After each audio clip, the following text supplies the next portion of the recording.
نحمده ونستعينه ونستغفره ونعوذ بالله من شرور أنفسنا ومن سيئات أعمالنا من يهده الله فلا مضل له ومن يضلل فلا هادي له أشهد أن لا إله إلا الله وأشهد أن محمدا عبده ورسوله وما بعد فقد قال الله تعالى في القرآن العظيم وفي القرآن المجيد يا أيها الناس اتقوا ربكم الذي خلقكم من نفس واحدة وخلق منها زوجها وبث منهما رجالا كثيرا ونساء واتقوا الله الذي تساءلون به والأرحام إن الله كان عليكم رقيبا يا أيها الذين آمنوا اتقوا الله وقولوا قولا سديدا يصلح لكم أعمالكم يغفر لكم ذنوبكم ومن يطع الله فقد فاز فوزا عظيما إن أصدق الحديث كتاب الله وأصدق الحديث حديث محمد صلى الله عليه وسلم وشر الأمور محدثاتها وكل محدثة بدعة وكل بدعة ضلالة وكل ضلالة في النار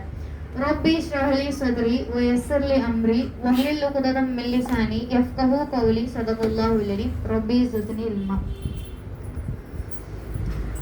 மதிப்பிற்குரிய சகோதரிகளே, அல்லாஹ் இவ்வுலகில் மனித சமுதாயத்தை படைத்துள்ளார். உலகத்திலே ஒரு சிறந்த சமுதாயமாக இந்த மனித சமுதாயத்தை அல்லாஹ் எதற்காக படைத்திருக்கின்றான்? அல்லாஹ் நம்மை இவ்வளவு பிரம்மாண்டமான இந்த உலகத்துல அல்லாஹ் மற்ற அனைத்து உயிரினங்களையுமே படைத்திருக்கிறான். அந்த உயிரினங்களை அல்லாஹ் சிறந்த படைப்பு சொல்லாம எதற்காக மனிதர்கள் அல்லாஹ் சிறந்த படைப்பு அப்படின்னு சொல்லிட்டு அல்லாஹ் படைச்சிருக்கான். அல்லாஹ் நம்மளை எதற்காக படைச்சான் அப்படின்றத நம்ம விளங்கி கொள்ளணும். நாம் ஒன்றை மட்டும் கண்டிப்பாக தெரிந்து கொள்ளணும். இவ்வளவு உள்ள யாராலும் எந்த ஒரு மனிதராலும் தனியாக வாழ்ந்து விடவே முடியாது. எந்த ஒரு மனிதராலையும் தனியாக வாழ முடியாது. அவர் தன்னுடைய தாயினுடைய அரவணைப்பிலோ, தன்னுடைய தந்தையினுடைய அரவணைப்பிலோ, தன்னுடைய சகோதர சகோதரியினுடைய அரவணைப்பிலோ அல்லது தன்னுடைய நண்பனுடைய அரவணைப்பிலோ தான் இருந்தாக வேண்டும்.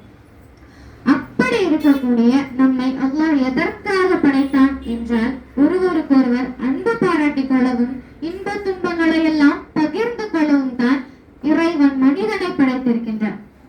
ஒருவரின் குணத்தை, பழக்க வழக்கங்களை மற்றும் சிந்தனையை நிர்ணயிப்பதில் நண்பர்களுக்கு மிக முக்கியமான பங்கு இருக்கு.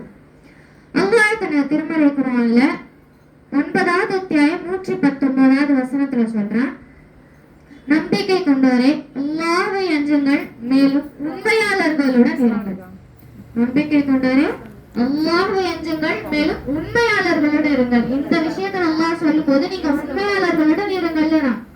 அப்படின்னா நம்ம ஒவ்வொருவரும் நம்முடைய நட்பு எப்படியாக இருக்கின்றத சிந்திக்கக்கூடியவர்களாக இருக்கு. நான் பேச எடுத்துக்கொண்ட தலைப்பு இஸ்லாத்தின் பார்வையில் நட்பு. அல்லாஹ் இஸ்லாத்துல நட்பை பத்தி என்ன சொல்லியிருக்கான்? முதல்ல அல்லாஹ் இஸ்லாத்துல நட்பை பத்தி சொல்லியிருக்கானா அப்படின்ற கேள்வியா நமக்கு வரும்.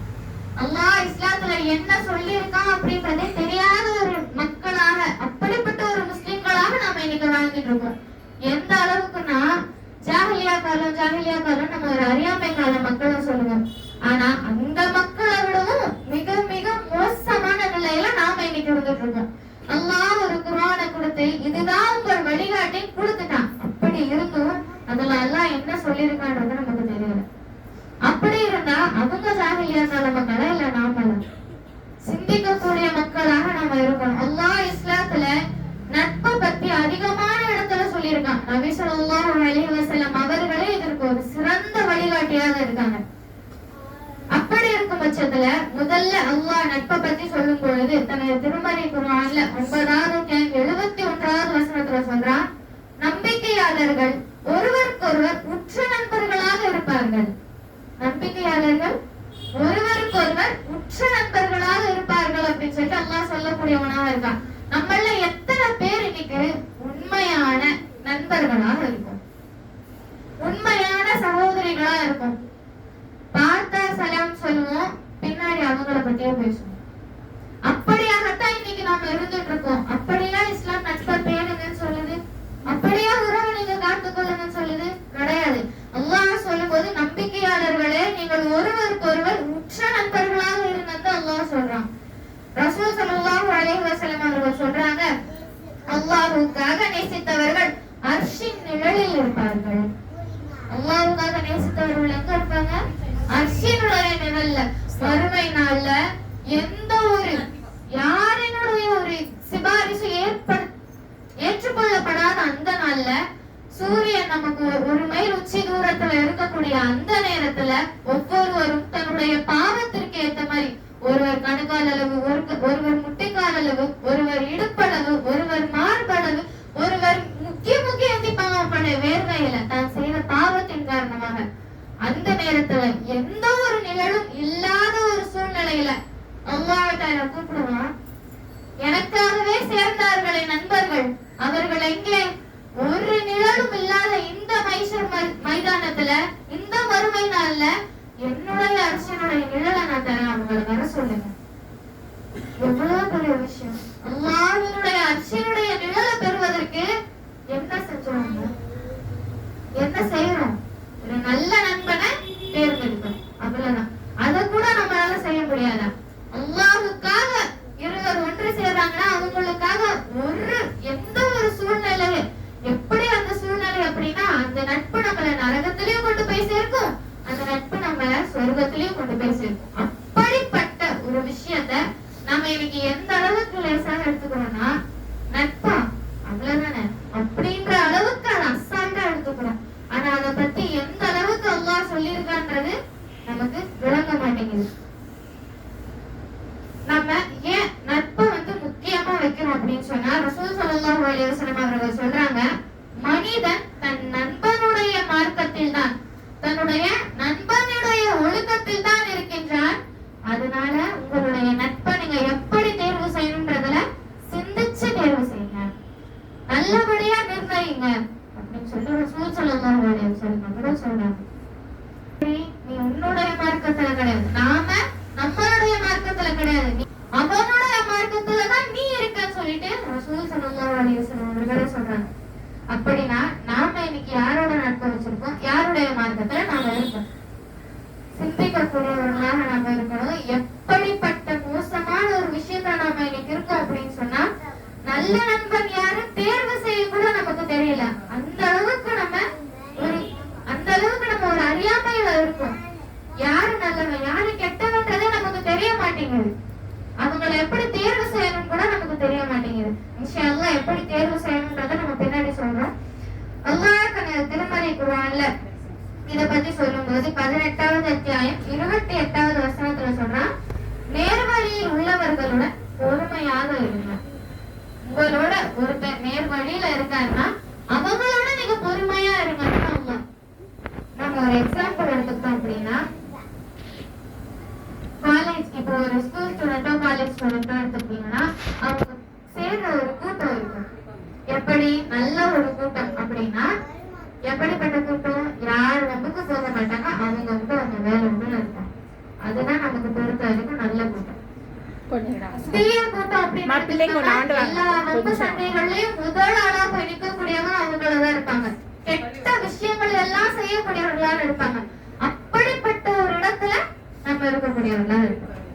நம்ம சூஸ் பண்ற நட்பு எப்படியாக இருக்குன்னா, எந்த இடத்துல சந்தோஷம் கிடைக்கும், டெம்பரவரியான சந்தோஷம் எங்க கிடைக்குதோ அதைதான் தேர்வு செய்யக்கூடியவர்களாக இருக்கும். அந்த இடத்துல போனா நமக்கு ஒரு கெத்து, பாரு என் ஃப்ரெண்டு என்னை அடிச்சாலும் வந்து நிக்கிறான் பாரு, அவன் தான் என் ஃப்ரெண்டுன்னு சொல்லிட்டு சொல்லுவாங்க. அவன் அடிச்ச உடனே நீ தான் தப்பு செஞ்சிருப்ப, அதை கூட அவன் கேட்க மாட்டான். ஆனா மத்தவனை போய் அவன் அடிப்பான், அதுதான் நல்லா இருப்பான். உன்னை நீ தப்பு செய்யறனா உன்னை அவன் திருத்தக்கூடியவனாக, உன்னை அவன் தட்டி கேட்கக்கூடியவனாக இருக்கணும். மத்த பிரச்சனை எல்லாம் நடக்கும்போது அவர்தான் முதல்ல போய் நிற்பாரு. என்ன பிரச்சனை, யாருக்கு சண்டை, என்ன ஆச்சு, நீ தானே தப்பு செஞ்ச, நீ அவன்கிட்ட மன்னிப்பீங்க, உன் மேல எதுவும் தப்பு இல்லமா அப்படின்னு சொல்லுவாரு. இதுவே தான் நண்பன் ஒரு தப்பு செஞ்சுட்டான்னு தெரிஞ்சோடனே நமக்கு எதுக்குப்பா அவன்கிட்ட போய் நம்ம சொன்னா நமக்கும் அவனுக்கும் சண்டை வரும். பின்னாடி எனக்கும் அது பிரச்சனையா வந்து நிற்கும். எனக்கு அது வேணாம், நம்ம வேலை ஒண்ணு இருக்கும் அப்படின்னு இருக்கும். எத்தனை பேர் எத்தனை நட்பு இப்படி இல்லாம இருக்கும். எல்லா நட்புமே இப்படித்தான் இருக்கு. கேட்டா இதுதான் நல்ல நட்பு, இப்படி ஒதுக்கிக்கிறதா நல்லது. இதுக்கு பேரா நல்ல நட்பு? உன்னுடைய நண்பன் ஒரு தவறு செஞ்சானா அதை போய் நீ தட்டி கேட்கக்கூடியவனாக, அவனை நேர்வழிப்படுத்தக்கூடியவனாக நீயும் இருக்கணும். நீ ஏதாவது தப்பு செஞ்சா அவன் உன்னை தட்டி கேட்கிற அளவுக்கு நீ அவனுக்கு ஸ்பேஸும் கொடுத்திருக்கணும். அதுக்கு பேருதான் நட்பு. அல்லாஹ் நல்ல கெட்ட நண்பனையும்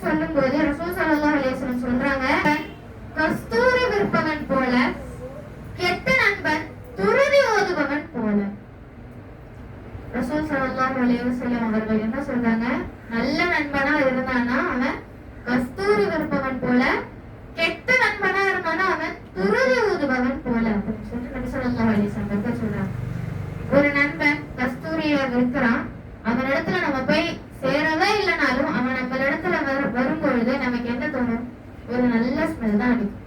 அவன் எப்பயுமே அந்த நல்ல ஒரு இதுலதான் இருப்பான். ஆனா துருதி இருக்கிறவனோட நம்ம சேரவே இல்லைனாலும் அது ஒரு கெட்ட ஸ்மெல். எப்படி சொல்றது, அப்படியும் சொல்லலாம். ஆனா துருதின்றது ஒரு கேவலமான ஒரு ஸ்மெல்லுன்னே சொல்லுவாங்க. அது எப்படி சொல்றது, ஊதுவாங்க, அது ரோடா போயிட்டு எல்லாம் செய்வாங்க. அது மாதிரி ஒரு விஷயத்த அவன் செஞ்சுட்டு இருந்தானா அவன் எங்க இருந்தாலும் உங்களுக்கு அது எப்படி இருக்கும், கேவலமான ஒரு வாசனை தான் வரும். அவன் எவ்வளவுதான் அதுல சம்பாதிச்சாலும் என்னதான் அவன் செஞ்சாலும் அதுல இருக்கக்கூடிய வாசனை கெட்டதாகத்தான் இருக்கும். அப்படித்தான் நண்பனையும் அல்லாஹ் ரசூல் ஸல்லல்லாஹு அலைஹி வஸல்லம் அவர்கள் பிரிக்கிறாங்க. கஸ்தூரியுடைய நறுமணம் எப்படியோ அதுதான் நல்ல நண்பன், துருதி ஊதுபவனுடைய நறுமணம் எப்படியோ அதுதான் கெட்ட நண்பன் அப்படின்னு சொல்றாங்க ரசூல் ஸல்லல்லாஹு அலைஹி வஸல்லம் அவர்கள். புகாரில பதிவு செய்யப்பட்டிருக்கு. எடுத்துட்டோம் அப்படின்னு சொன்னா காலேஜ் மேட்ஸ் இருக்காங்க, ரூம்லயே தங்கி இருக்காங்க, ரூம் மேட்ஸா இருக்காங்கன்னு வச்சுக்கோங்களேன். அவங்க ஒருத்த தொழுகையாளியா இருப்பான், அவனோட இன்னொருத்த ரூம்மேட்டா இருப்பான். அவன் தொழுகல, இவன் தொழுகிறான், அவன் தொழுகல. தொழுகா இருக்கும்போது அவன் என்ன செய்வான், எழுப்புவான், போய் வாடா நீ வாடா தொழுகலாம் எழுப்புவானா. தொழுகக்கூடியவன் நம்ம போய் எழுப்புவானா, போவான். அவனும் சரி நம்ம ஃப்ரெண்டே தொழுகிறானே அப்படின்னு சொல்லிட்டு அவனும் ஏற்றி போகக்கூடியவனாக இருப்பான். ஒவ்வொரு விஷயத்திலையும் இப்படி அவங்க தங்களுடைய ஈமானையும் தங்களுடைய அமல்களையும் பகிர்ந்து கொள்ளக்கூடியவர்களாக இருப்பாங்க. இதற்கு பேர் தான் நல்ல நட்பு. தீய ஒரு நட்பு எடுத்துக்கிட்டோம்னா முதல் நாள் போயிட்டு அவன் எந்த அளவுக்கு நல்லவனா இருப்பானா, எந்த ஒரு கெட்ட வார்த்தையுமே பேசாத அளவுக்கு ஒரு நல்லவன் இருப்பான். ஆனா கொஞ்ச நாள் அந்த ரூம்மேட் ரொம்ப கேடு கெட்டவனா இருக்கும்போது ரெண்டு பேரும் அந்த அந்த சிச்சுவேஷன்ல ரெண்டு பேர் இருக்காங்க. ஒருத்தர் ரொம்ப கெட்டவன், ஒருத்தர் நல்ல, கெட்ட வார்த்தையே பேசாத நல்லவன். அப்படி இருக்கும்போது அவனோட சரௌண்டிங் அவனுக்கு எப்படி இருக்கும், கொஞ்ச நாள் போக போக போக அவன் என்ன பேசுறானோ அதுதான் இவனுக்கு வரும், அவன் எதை செய்யறானோ அதுதான் இவனும் செய்வான். ஏன்னா நம்மளுடைய விஷயத்துல இல்ல, நாமளா இல்ல, நம்மளுடைய நண்பனுடைய விஷயத்துல இருக்கும் அப்படின்னு சொல்லிட்டு ரசூல் ஸல்லல்லாஹு அலைஹி வஸல்லம் அவர்களே சொல்லியிருக்காங்க.